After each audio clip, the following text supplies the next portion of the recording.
They say if you walk in the dark too often, you're bound to meet something that belongs to it. In the suffocating humidity of a Louisiana summer, the night isn't just empty, it's watching. And for my daughter Maya, one night of rebellion was all it took for the darkness to follow her home. The sound tore through the humid evening air, sharp and insistent. Buddy, our golden retriever, was making a racket, his tail not wagging with excitement, but stiff and agitated, cutting back and forth like a metronome of pure anxiety. He paced the edge of the porch, his frantic barks aimed at the empty, oppressive darkness of the lane leading to our house. He wasn't greeting anyone. He was warning something away, something only he could see, trying to defend a territory he felt was about to be breached. On the porch, my wife, Eleanor, sat in her old rocking chair, the rhythmic creak a counterpoint to the dog's frenzy. In her hands was a fishing net that needed mending, but her fingers were still. Her eyes, filled with a familiar, gnawing worry, were locked on the mouth of the lane. She wasn't even paying attention to Buddy's ceaseless noise, a testament to how deeply consumed she was by her own thoughts. Not far away, I was stretched out on the porch swing, letting its gentle sway lull me. The crackling sound of an old blues station drifted from a small radio on the floor beside me, a comfortable shield against the night. I was the picture of tranquility. Eleanor turned her head, her patience finally snapping. She grabbed a rolled-up newspaper from the small table beside her and tossed it onto the swing. Not hard enough to hurt, just to get my attention. "Arthur, are you even listening?" she snapped, her voice tight. "It's past 10. Where in God's name is Maya?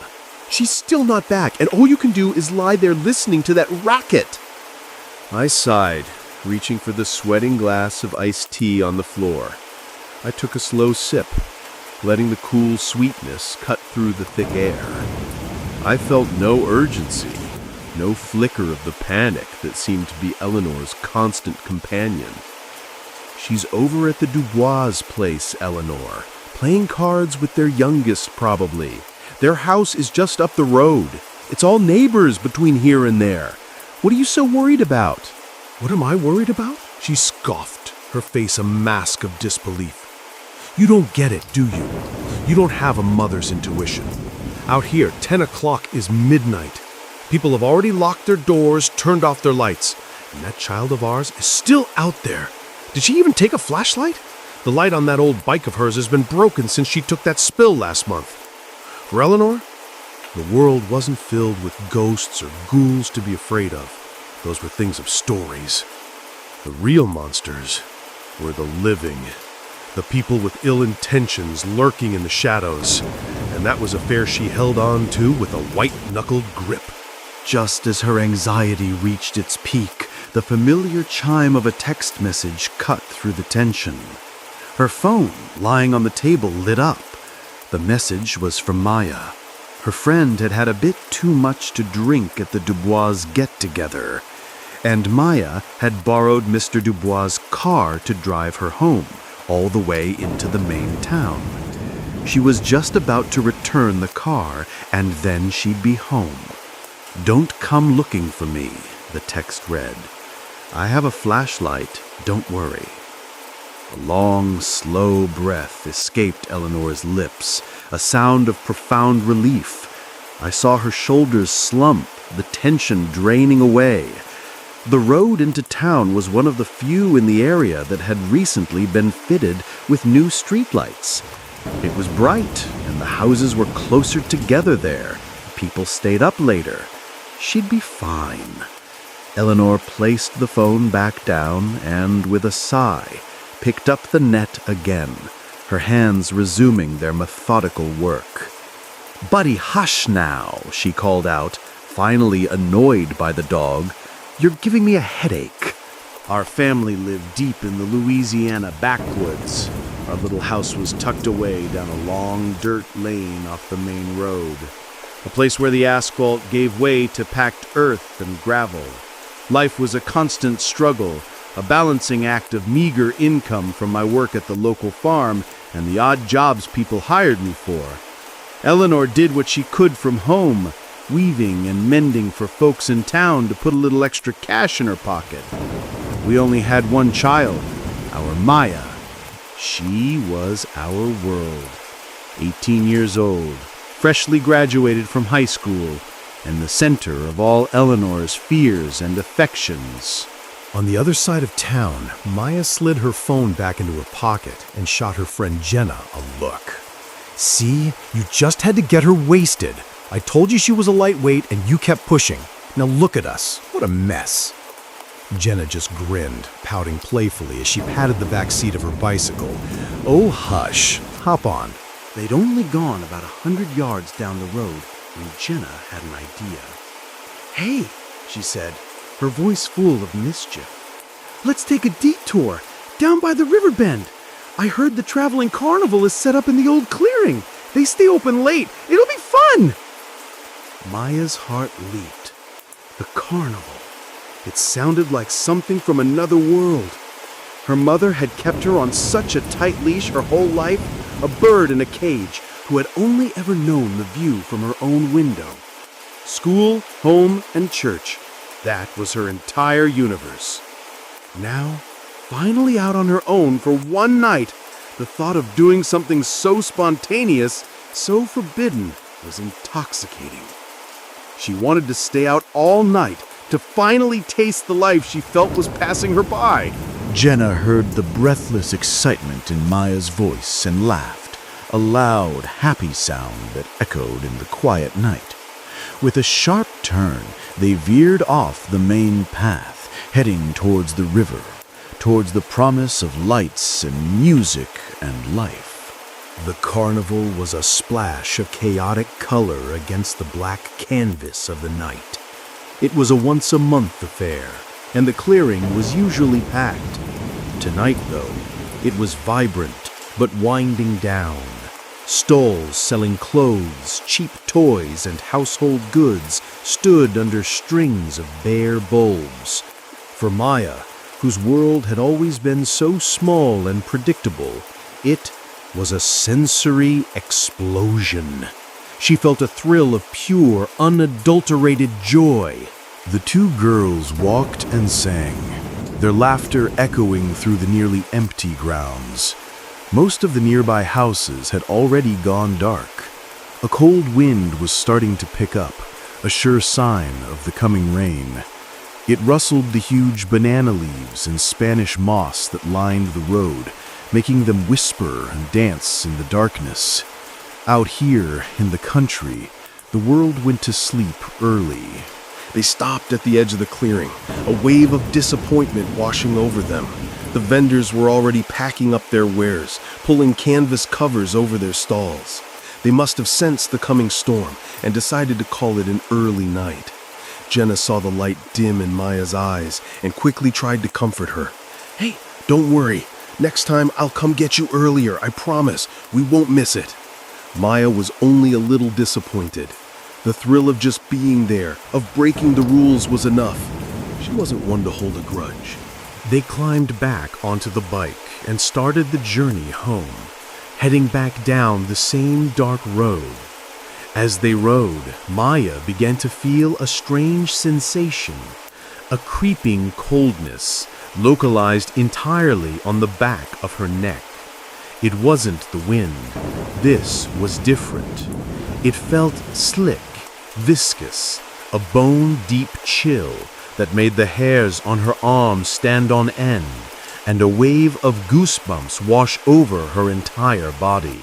Curiosity mingled with disgust. She reached a hand back, her fingers brushing against her own skin. It was as cold as a block of ice. That can't be right, she thought. It felt wrong, deeply wrong. On instinct, she twisted her whole body around, a sudden, violent movement to see what could possibly be behind them. But there was nothing. Only the familiar shapes of the landscape, barely visible in the dim, residual light from the now distant carnival. As she whipped back around, something small and dark dislodged from her neck, falling silently onto the road behind them, lost instantly to the night. She never even noticed it. Trying to dismiss the unsettling feeling, Maya wrapped her arms around her friend's waist, holding on tight as they pedaled faster into the oppressive dark. As their bicycle vanished from view, a strange disturbance began in the river that ran alongside the path. The surface of the water, black and still, started to churn. Murky, gray bubbles, thick and oily, rose from the depths and burst, releasing a faint, foul odor into the air. It looked as if a submerged volcano was preparing to erupt, a sickening boil in the belly of the earth. It was well past 11 when Maya finally got home. As soon as she stepped through the gate, Buddy rushed to her, but not with his usual happy greeting. He sniffed at her clothes, his nose twitching frantically, and then let out a low growl, baring his teeth at something on her back. He seemed to want to bite whatever phantom presence was clinging to her. "What's gotten into you tonight?" she murmured, trying to scoop him into her arms for a cuddle. The dog struggled wildly, craning his neck around to the spot on her nape that had felt so cold. He started licking it, not playfully, but with a strange, desperate intensity. A jolt of alarm went through Maya. She pulled the dog's head away, holding him at arm's length and staring into his eyes with a stern warning. "No, you don't do that again, you hear me?" Strangely, after licking her, Buddy's demeanor changed completely. He relaxed in her arms, suddenly placid and content, as if he'd just been given the most delicious treat. Maya was stroking his soft fur when a voice, sharp with anger, cut through the night and straight into her ear. "Do you have any idea what time it is? Do you see where the hands on that clock are pointing?" Maya glanced past her mother towards the old grandfather clock in the living room. It was 11:30. She opened her mouth to make an excuse, a playful apology on her lips, but Eleanor pointed a finger straight at her face. "Don't. You are not to go out like this again. Ever." Her mother's face was stone. There was no room for argument. Without another word, she turned and went back inside, leaving her crestfallen daughters standing at the door. Maya's face fell. She hugged Buddy close, whispering her frustrations to the only one who would listen. "See? I'm not a child anymore, but she treats me like a bird in a cage. I finally get to fly for a few hours, and now I'm grounded, back in the cage." The dog, as if understanding, licked her chin in consolation. She smiled a little and set him down. The moment his paws hit the ground, Buddy shot off like a bolt of lightning towards the front gate. He began digging frantically at the soil, sending clumps of dirt flying. Just as a flash of lightning illuminated the sky, signaling the imminent storm, Maya saw him retch, vomiting something onto the fresh earth before quickly trying to bury it again. Before she could investigate, she scooped him up, closed the gate, and headed inside. Behind her, from the freshly turned soil, a thin, greasy wisp of black smoke rose, carrying the stench of river mud and decay, before dissolving completely into the night air. The bathroom was a small, separate structure, about a dozen paces from the main house. Its walls were made of woven palm leaves, and the door was just a simple curtain. Tonight, Maya was exhausted, her mood soured by her mother's words. All she wanted was to wash the day off and fall into bed.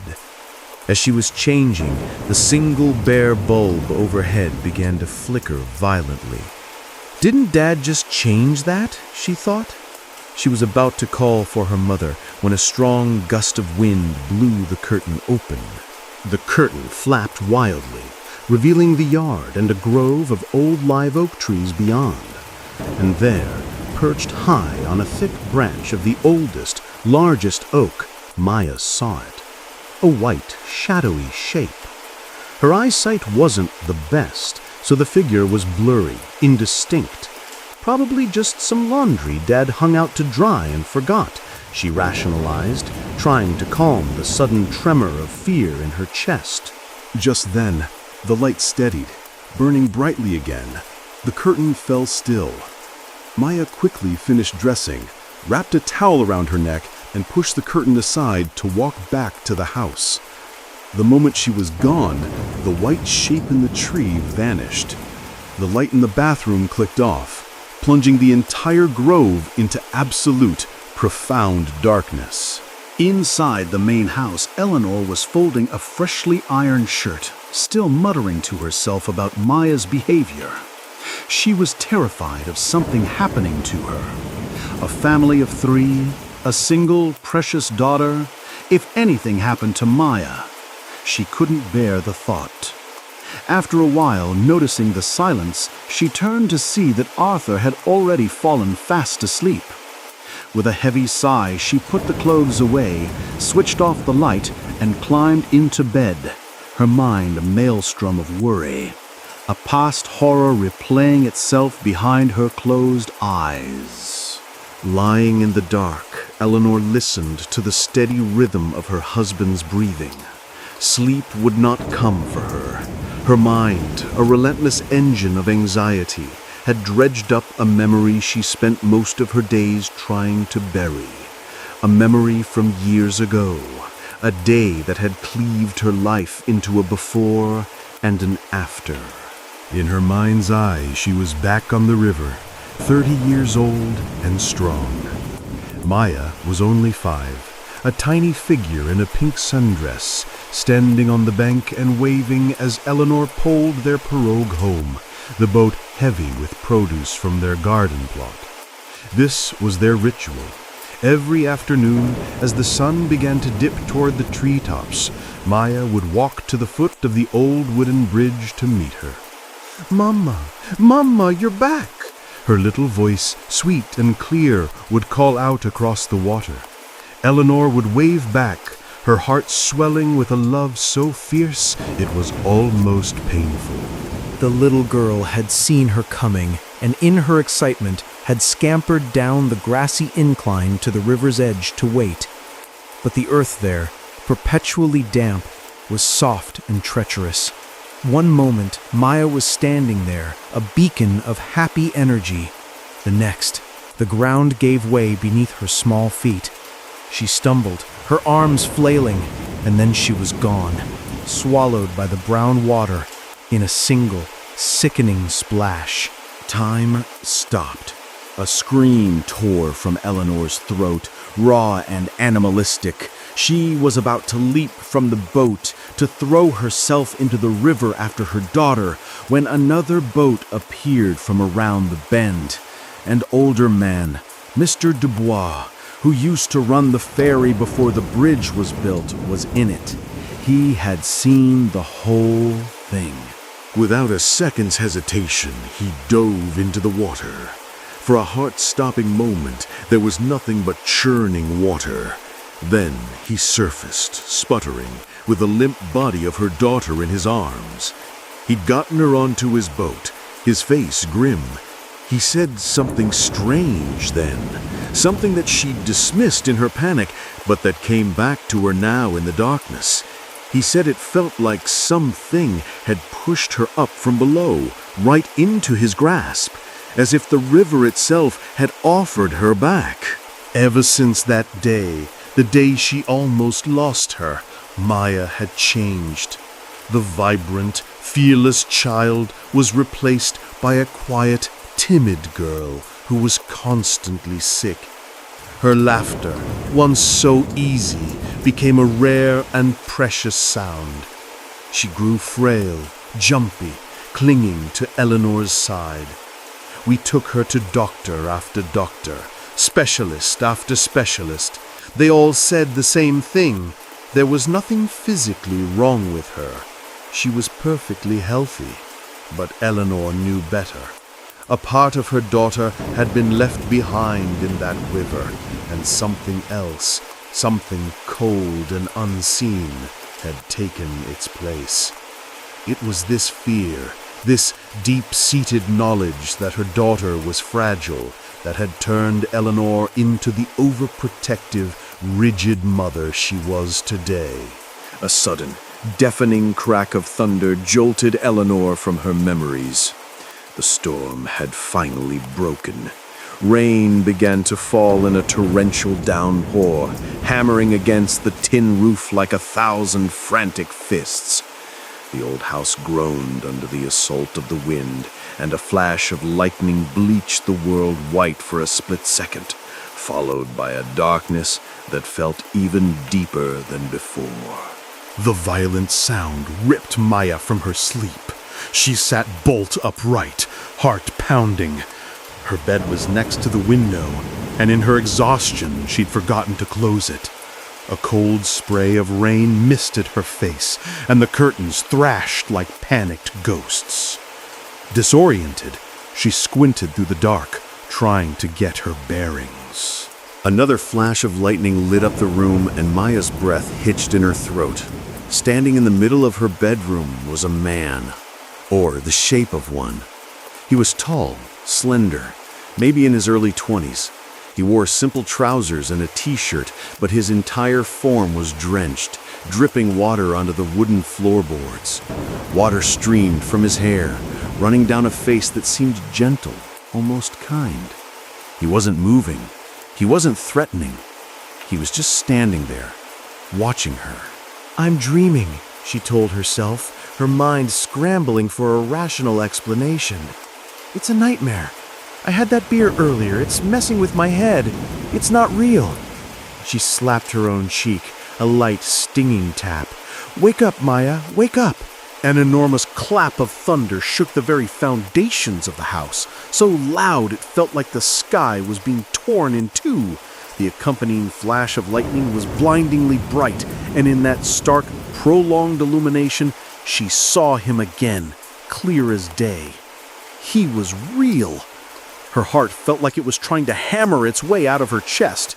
With a surge of adrenaline-fueled panic, she lunged across her bed. Her hands fumbled with the window latch, her fingers slick with rain. She slammed it shut, the sound swallowed by the storm's roar. She leaned her forehead against the cool, vibrating glass for a second, taking a shuddering breath before spinning around and flicking on the bedroom lamp. The room was empty. He was gone. But her relief was instantly suffocated by a new, colder dread. There, in the exact spot where he had stood, was a dark, glistening puddle of water. It was real. The water was real. The chill that seeped into the room wasn't from the storm outside. It was radiating from that spot on the floor. She swallowed hard, her throat clicking. She went to her closet, her movements stiff and robotic, and pulled out an old towel. She didn't dare touch the water with her bare hands or even her feet. Holding the towel at arm's length, she dropped it onto the puddle where it landed with a soft, sodden thump. Then she scrambled back into bed, pulling the blanket all the way up to her chin. She squeezed her eyes shut, trying to force the image from her mind, trying to will herself to sleep, to escape into the safety of unconsciousness. But even as the rain outside began to soften, and the house fell into a deceptive quiet, she wasn't alone. In the shadows of her room, unseen and unblinking, a pair of eyes watched her, filled with a sorrowful, mesmerizing light, claiming the night and everything in it. From that day forward, something in Maya broke. The strange sickness that had plagued her for years intensified, gripping her with a new ferocity. She was plagued by fevers that spiked in the middle of the night, leaving her drenched in sweat, only to vanish by morning. We took her back to the clinic, but the doctor, with a sympathetic shrug, found nothing wrong. "Just a summer flu, perhaps," he'd said, his words feeling hollow and useless. Eleanor knew better. She thought maybe Maya wasn't eating enough, that her resistance was low. But deep down, a colder fear was taking root. Sleep offered no escape. It was a doorway to another place, and every night he was there. In her dreams, the man from the storm returned. He was beautiful, his face kind, his eyes filled with a gentle warmth that seemed to calm the frantic beating of her heart. He told her he wanted to show her things, places she'd never been. Having been denied the world her whole life, Maya found herself powerless to resist. In the logic of dreams, her fear melted away, replaced by a profound and thrilling connection. She would take his hand. He led her to places of impossible beauty. Tonight it was a vast, sprawling coastline where the sea met the sand without a sound. 20 paces out, huge black monoliths of rock jutted from the water, perfect for climbing, for sitting and watching the cosmos unfold. A sense of peace washed over Maya, a feeling of safety and belonging she had never known. This man, this dream, felt more real and more comforting than her waking life. But then, as it always did, the dream soured. He would vanish without a word. One moment he was beside her, his hand in hers. The next, she was utterly alone. And in his place, something else would rise. It wasn't the man with the gentle eyes. It was a thing that wore a human shape, but was not human. It heaved itself from the wet sand like a clod of mud and decay, a grotesque parody of a man. Its body was a churning mass of brown, viscous sludge that dripped and slid from its frame, smelling of the river bottom. It had no face, just a shifting surface of ooze. It was like a child's clay figure, given life and a terrible, malevolent purpose.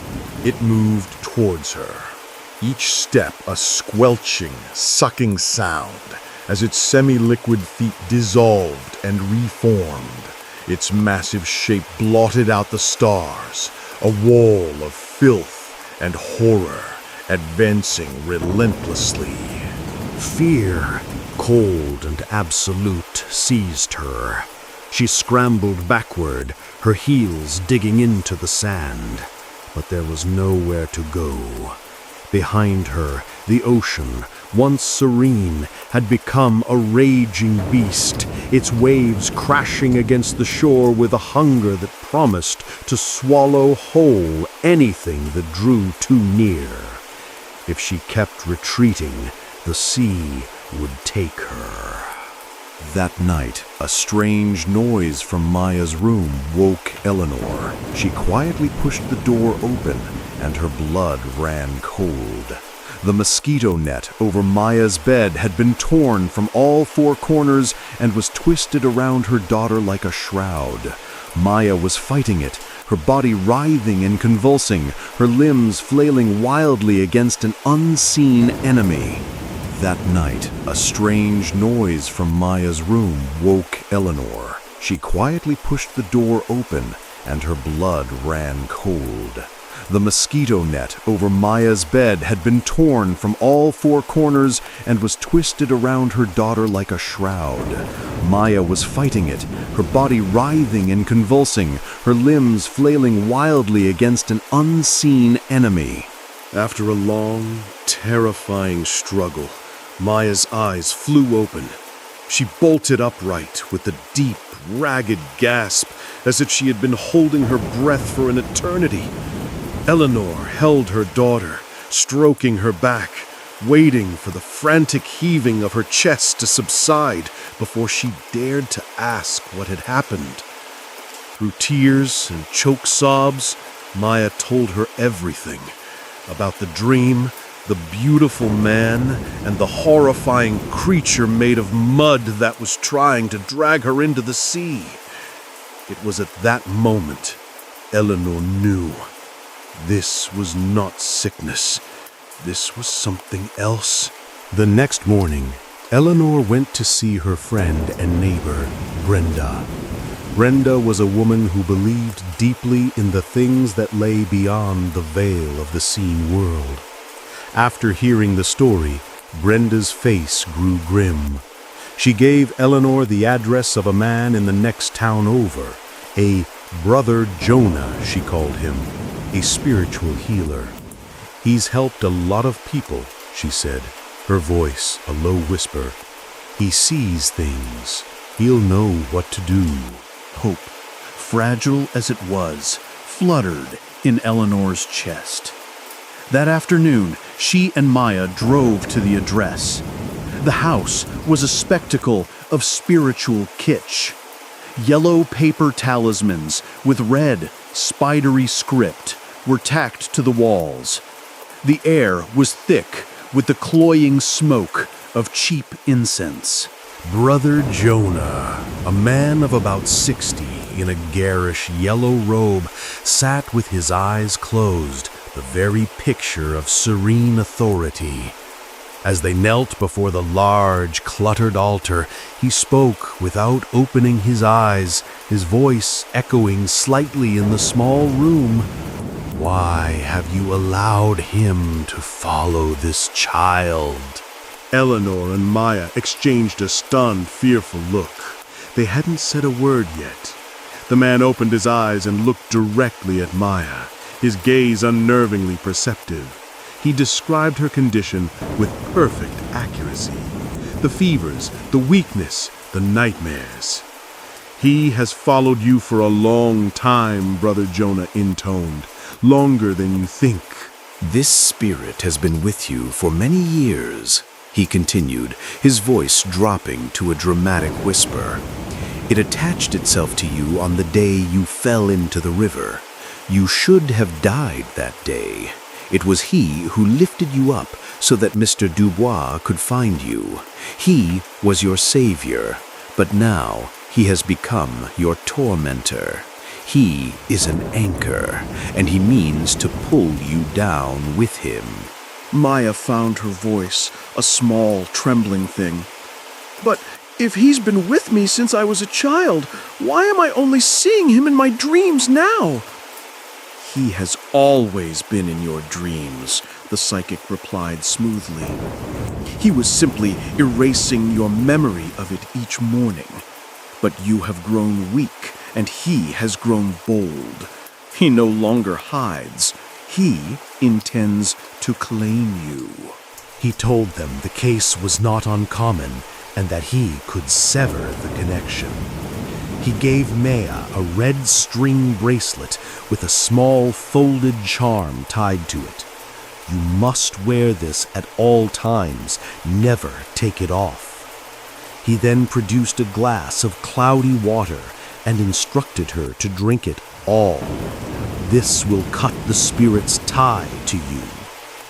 As they were leaving, he added a final grave warning. The spirit has been with you so long, it may be able to influence your thoughts. No matter what happens, no matter what you think you feel, do not remove the charm. Eleanor, flooded with relief, paid the man handsomely. On the drive home, however, Maya felt a strange and powerful agitation. The red string on her wrist felt like it was burning her skin. An overwhelming urge rose up inside her, a desperate, inexplicable need to tear it off and throw it out the window. She looked at her mother's face, etched with weary hope, and saw the dark circles of sleepless nights under her eyes. For her mother's sake, she pushed the feeling down, forcing herself to think of other things, to ignore the phantom fire circling her wrist. Life with the red charm was deceptively normal. Maya's health didn't miraculously improve, but she stopped having the horrifying nightmares. She remained listless and withdrawn, a ghost in her own home. My wife, Eleanor, saw this not as a failure of the charm, but as a slow healing process. Believing her daughter was finally safe, she loosened her grip. When Jenna called, promising an early evening at the Riverside Carnival, the same one they had missed, Eleanor agreed. "Just be home before 10, she warned, a familiar echo of her worry. Maya remembered Jenna's promise, and a spark of her old self flickered to life. She stood before her mirror, trying on a simple white dress, a small smile gracing her lips. Suddenly, a cold spot formed in the room. A whisper, faint and desperate, coiled in her ear. "Maya, don't go. Stay home. Take off the red string." The voice was fragmented, broken, but she recognized it. It was his voice, the man from her dreams. A shiver of fear and confusion ran down her spine. Why would he warn her away now? Wasn't he the danger? She grabbed a small paring knife from her dresser, holding it out towards the empty air, her heart pounding. The room was silent. The presence was gone. The piercing ring of her phone, Jenna telling her she was waiting at the end of the lane, shattered the moment. Shaking her head to clear the confusion, Maya put down the knife and ran to meet her friend, the whisper fading behind her. The carnival was a kaleidoscope of light and sound. The vibrant energy of the crowd lifted Maya's spirits, and for a few hours she felt like a normal teenager. They bought fried dough and cheap jewelry, laughing as they explored every stall. Around 9:30, Maya, mindful of her promise, pulled Jenna towards their bikes. As they were leaving, a flash of red caught Maya's eye. A little girl, no older than 5, dressed head to toe in crimson, even the bow in her hair. Her face was a stark, chalky white. Before Maya could react, the child darted forward, her tiny hand snatching the red string from Maya's wrist. Then she was gone, swallowed by the crowd. "Hey!" Maya cried out, stunned. They searched, but the child in red had vanished, as if she'd never been there. A chill crawled up Jenna's spine. "Maya," she said, her voice low, "there was a family a few miles from here. Their daughter drowned in the river 2 months ago. They said she was obsessed with the color red. Anything red, she had to have it." The story hung in the air between them, cold and heavy. The night suddenly felt dangerous again. "Let's just go home," Jenna said, grabbing her bike.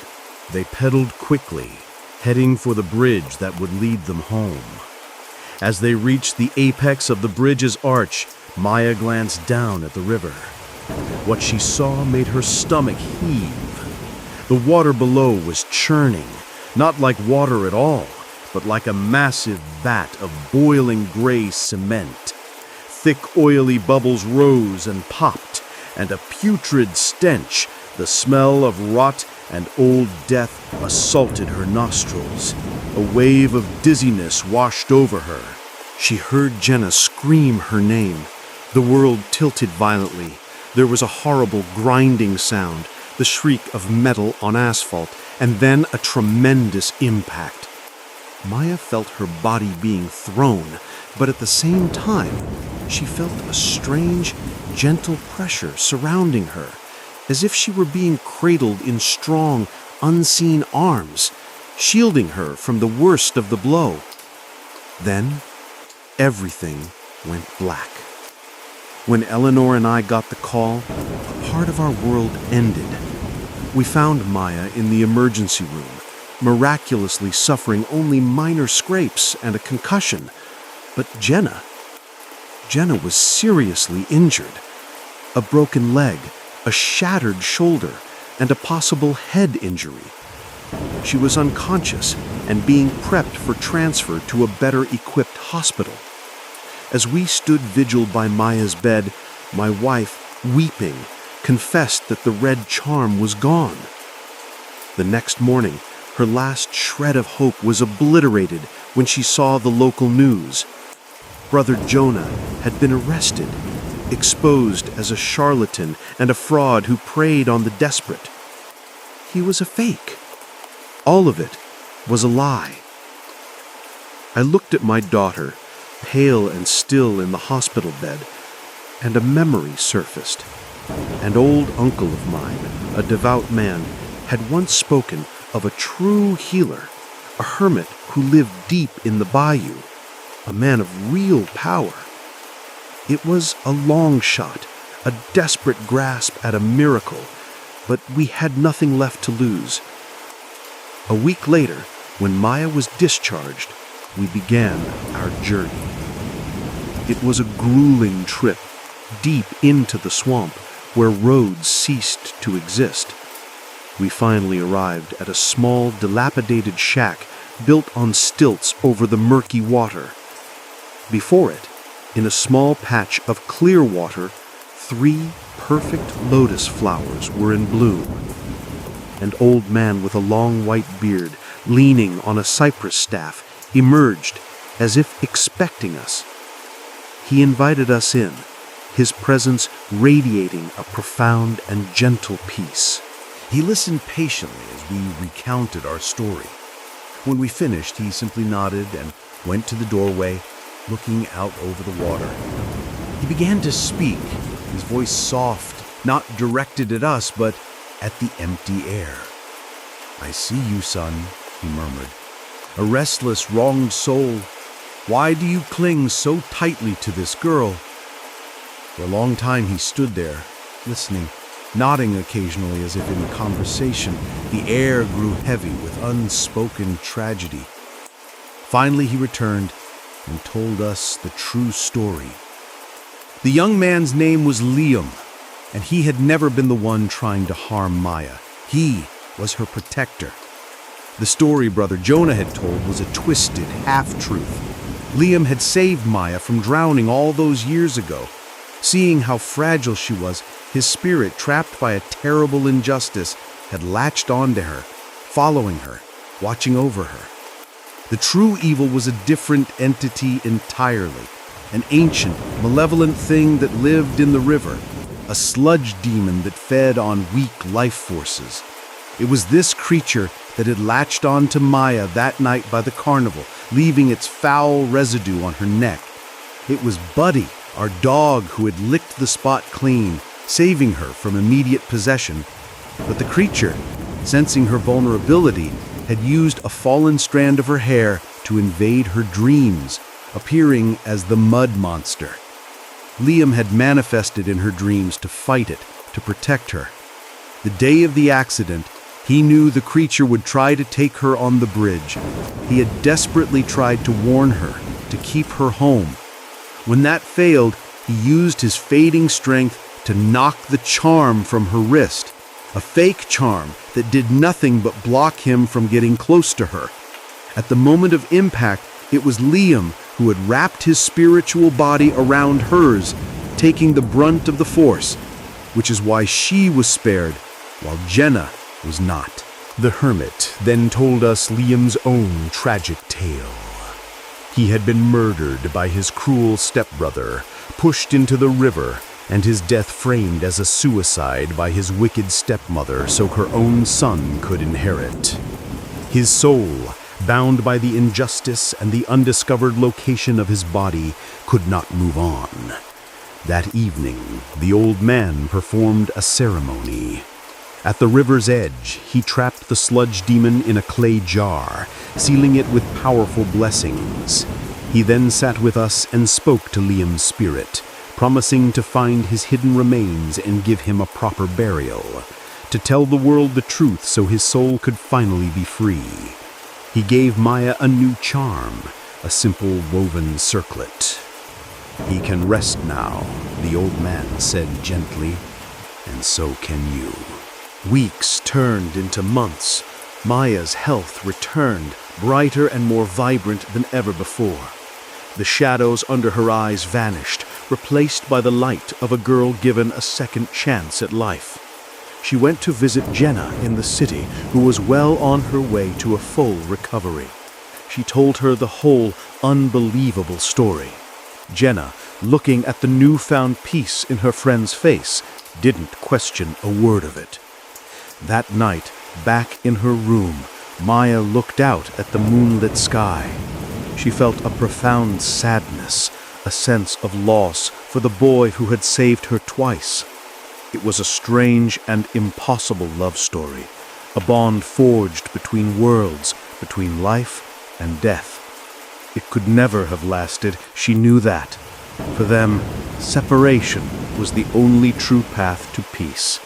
A single tear traced a path down her cheek, not for the horror she had endured, but for the gentle, tragic ghost who had been her silent guardian.